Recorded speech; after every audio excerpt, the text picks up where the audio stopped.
Hi, I'm Mrs. Fish and welcome to Mrs. Fish's School. Today we're going to talk about another English language learning strategy that you can implement in your classroom tomorrow. And that is peer communication, aka working on speaking and collaboration. It is so impactful to have English language learners communicate with peers, work together, and practice speaking in the classroom. So today I'm going to give you 6 quick tips to help you as with your English language learners in your classroom. Let's get to it.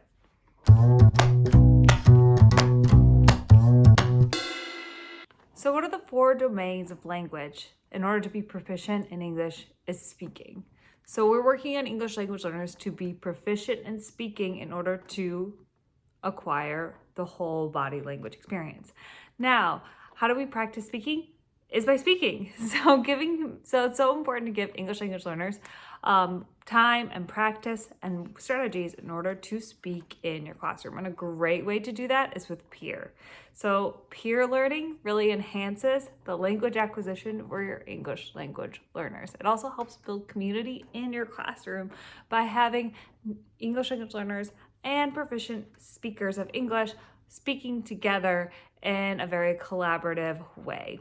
So I'm going to give you some 6 tips today of how to enhance collaboration and peer learning with English language learners in your classroom that will help their language acquisition and speaking.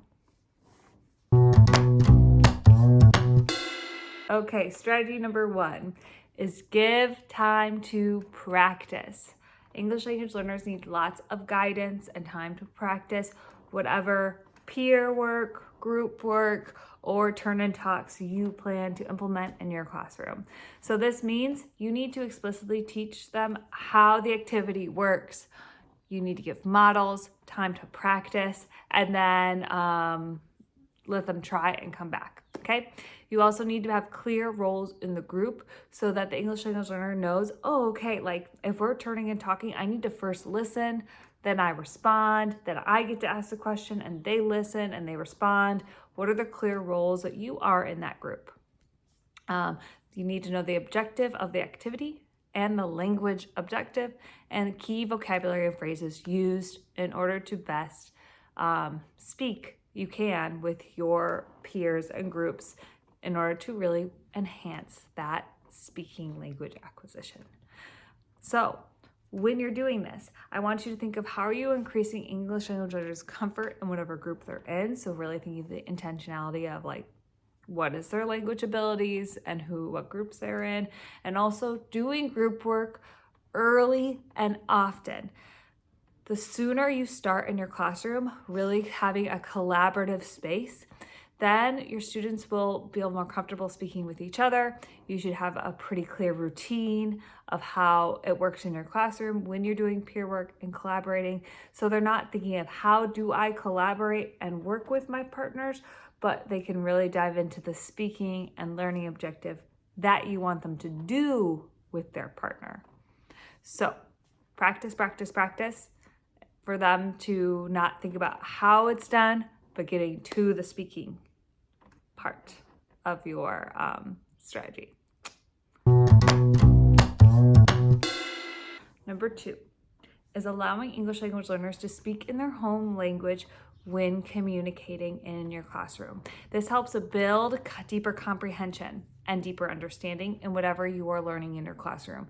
It also helps build confidence and gives the students time to express themselves by using their own home language and that they know the best.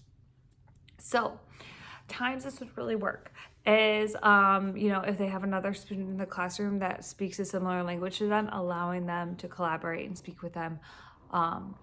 Or you can have that student respond to another student using, Google translating. So they speak their home language and then it translates for that student. Maybe you are brainstorming a new topic and you're going to allow them to have some brainstorm time where they get to speak and write in their home language, or discussing a particular topic that's very rich. You don't want to stop them from getting so stuck on an English word so that they can speak in their own home language of that content that relates to them to find out their funds of knowledge.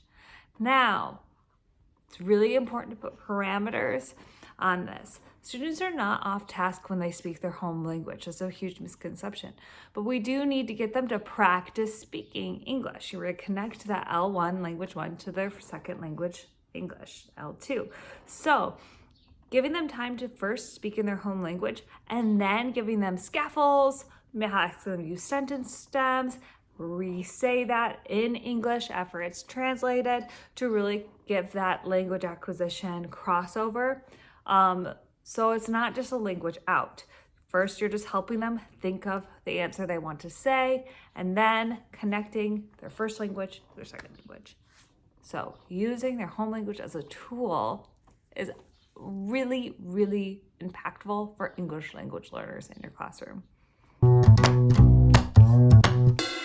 Number 3 is being intentional with grouping English language learners. When is it appropriate to partner an English language learner with a student that speaks a similar native language to them? And when is it appropriate to put them in more of a mixed linguistic group or a native English speaker in order to really hone in and practice those speaking language skills in English? As remember, we're trying to improve their language acquisition in English. And it can be done in multiple ways depending on your learning objectives. So really thinking of who are you partnering them with? Is this a good mix for their personalities? Does their peer have empathy and patience, allowing them having time to speak?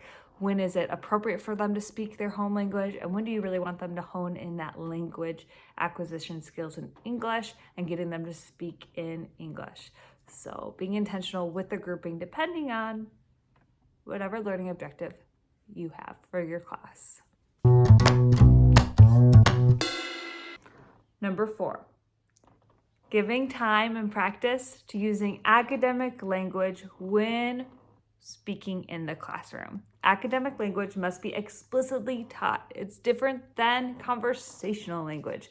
These are words and phrases that are used specific to your content area. These are vocabulary words that typically need explanation and time to practice. I have a whole nother video about vocabulary and academic words. Go check it out.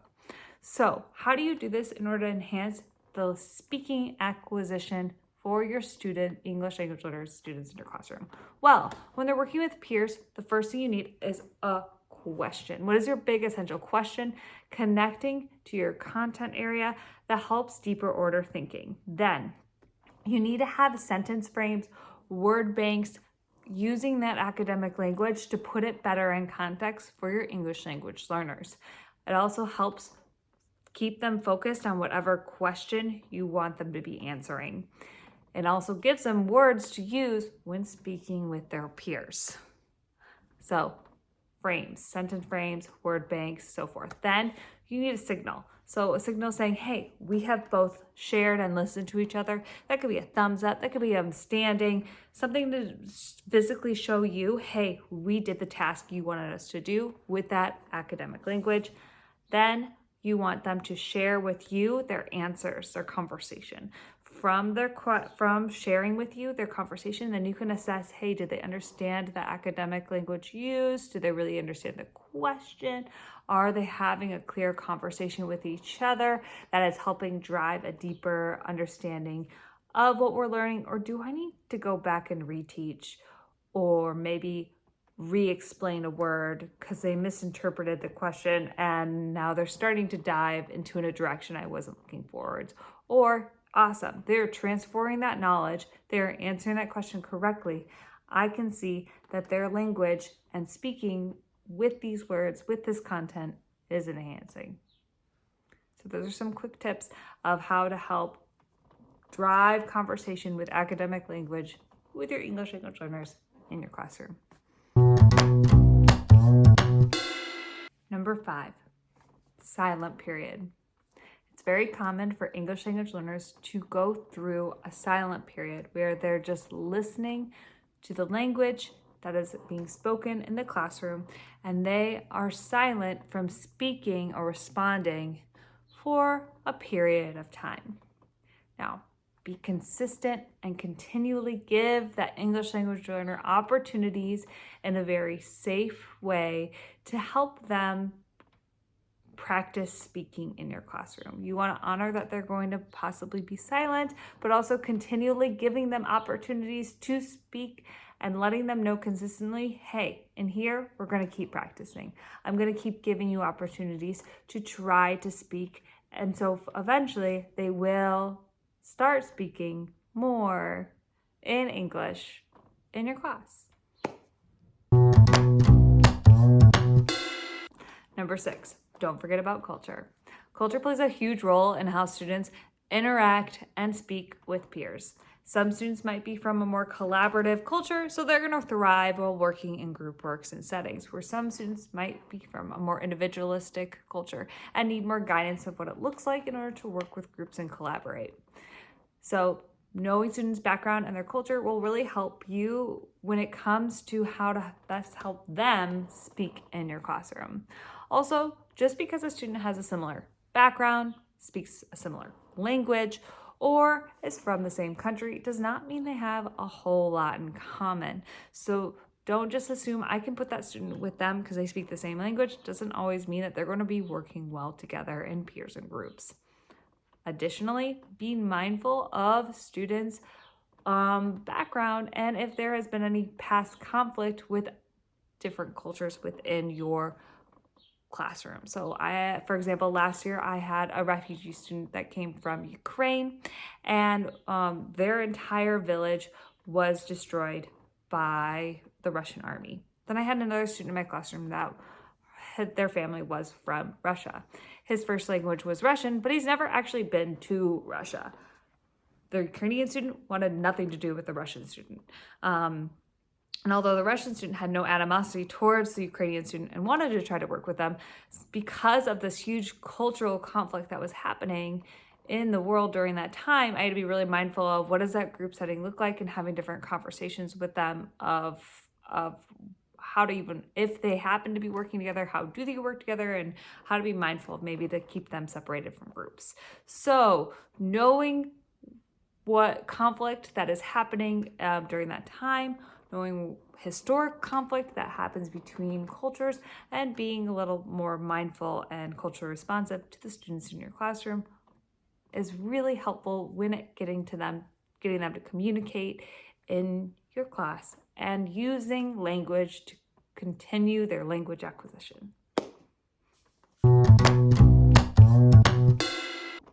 So remember, all teachers are language teachers. We learn through and with language, making you a language teacher. So I hope this helps you with increasing your language acquisition with speaking with your English language learners in your classroom. I can't wait to hear how you are going to use any of these strategies to help your students have great peer interactions and collaborative work. Don't forget to hit the subscribe button and like and hit that bell, all the cool things. This is Mrs. Fish and Mrs. Fish's School. I hope your day is going swimmingly well. Awesome. See you next time.